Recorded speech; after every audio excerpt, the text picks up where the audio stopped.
ജീവിതത്തിൽ പരാജയം നേരിടുമ്പോൾ, മറ്റുള്ളവർ തന്നെ മനസ്സിലാക്കുന്നില്ല എന്നുള്ള ചിന്ത ഉള്ളിലുയരുമ്പോൾ, തന്നെക്കുറിച്ചുള്ള പൂർണ്ണമായിട്ടുള്ള അവബോധം ഇല്ലാതെ വരുമ്പോൾ പലരും ചോദിക്കുന്ന ചോദ്യമാണ്, എന്നെ നിങ്ങൾക്ക് നല്ലപോലെ അറിയില്ല, ഞാൻ ആരാണെന്നാണ് നിങ്ങൾ കരുതുന്നത്. ഇത്തരത്തിലുള്ള ചോദ്യങ്ങൾ ജീവിതയാത്രയിൽ പലപ്പോഴും നമ്മളൊക്കെ കേട്ടിട്ടുണ്ട്. അങ്ങനെയുള്ള ഒരു ചോദ്യമാണോ ഇന്ന് ഈശോ വചനത്തിലൂടെ ചോദിക്കുന്നത്? ഞാൻ ആരാണ് എന്നാണ് ജനങ്ങൾ പറയുന്നത്. അതിനുശേഷം വീണ്ടും ഒരു ചോദ്യം, ഞാൻ ആരാണെന്നാണ് നിങ്ങൾ പറയുന്നത്? എളുപ്പമാണ് മറ്റുള്ളവരുടെ അഭിപ്രായങ്ങൾ എടുത്തു പറയുവാനായിട്ട്. അതിനുശേഷം സ്വന്തം അഭിപ്രായം രേഖപ്പെടുത്തേണ്ടതായിട്ട് വരുന്നു.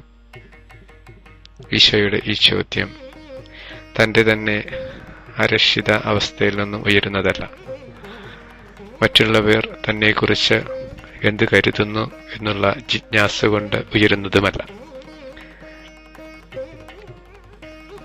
അവിടത്തേക്ക് പൂർണ്ണമായ ബോധ്യമുണ്ട് തൻ്റെ ദൗത്യം എന്താണെന്ന്. 40 ദിനരാത്രങ്ങളിലൂടെ ഉപവസിച്ച് തൻ്റെ ദൗത്യം ഏറ്റെടുത്ത് മുന്നോട്ട് നീങ്ങുന്ന ഈശോ കാൽവരിയിൽ അർപ്പിക്കപ്പെടേണ്ടതാണ് തൻ്റെ ജീവിതമെന്ന് ഈ 2 ചോദ്യങ്ങൾക്ക് ശേഷം ശിഷ്യന്മാരോട് ഈശോ പറയുന്നുമുണ്ട്.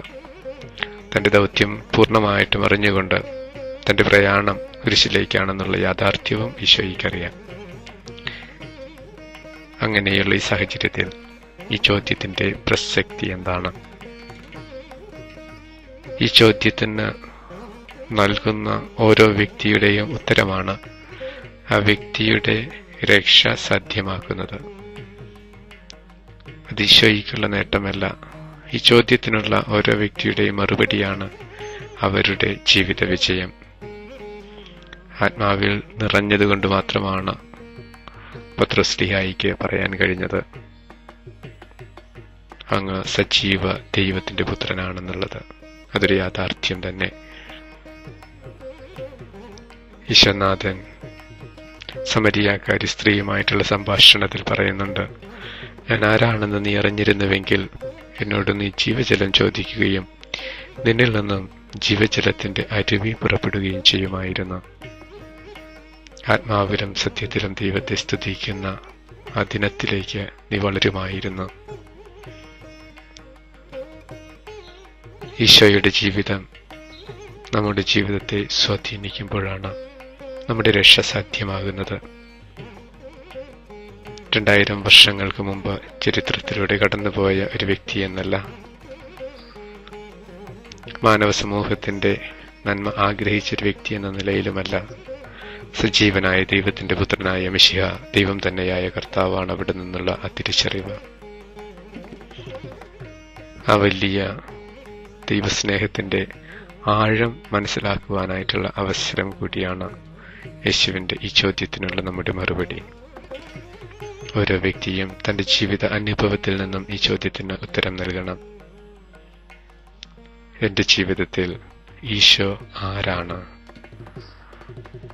ഈ ചോദ്യത്തിനുള്ള ആത്മാർത്ഥമായിട്ടുള്ള ഉത്തരമാണ് നമ്മുടെ ജീവിതത്തിന് ശക്തി നൽകുന്നതും മുന്നോട്ടുള്ള യാത്രയിൽ നമുക്ക് പ്രചോദനമേകുന്നതും സത്യത്തിന് സാക്ഷ്യം വഹിക്കുവാനും നന്മയിൽ വ്യാപരിക്കുവാനുമായിട്ടുള്ള നിത്യസൂര്യനായ യേശുവിന്റെ ശക്തി നമ്മുടെ ജീവിതത്തിൽ എന്നും ഉണ്ടാകുവാനും ഈ ചോദ്യത്തിനുള്ള നമ്മുടെ ഉത്തരം പ്രസക്തമാണ്.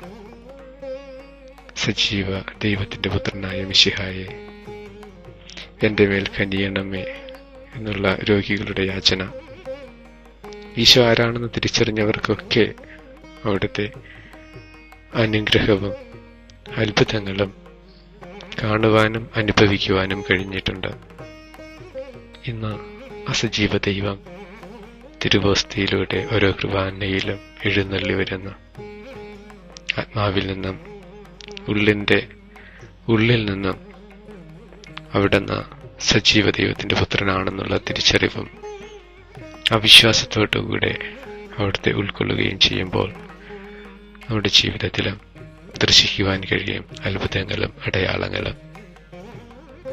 ഈ ദൈവ അനുഭവം നമുക്ക് ഓരോരുത്തർക്കും ഉണ്ടാകുന്നതിന് വേണ്ടി ഉള്ളിൻ്റെ ഉള്ളിൽ നിന്നും കർത്താവെ നിന്റെ മുഖം ദർശിക്കുമ്പോൾ നീ ആരാണെന്നുള്ള യാഥാർത്ഥ്യം തിരിച്ചറിയുവാനായിട്ടുള്ള ആത്മാവിൻ്റെ വെളിപാട് എനിക്കും നൽകണമേ എന്ന് നമുക്ക് പ്രാർത്ഥിക്കാം.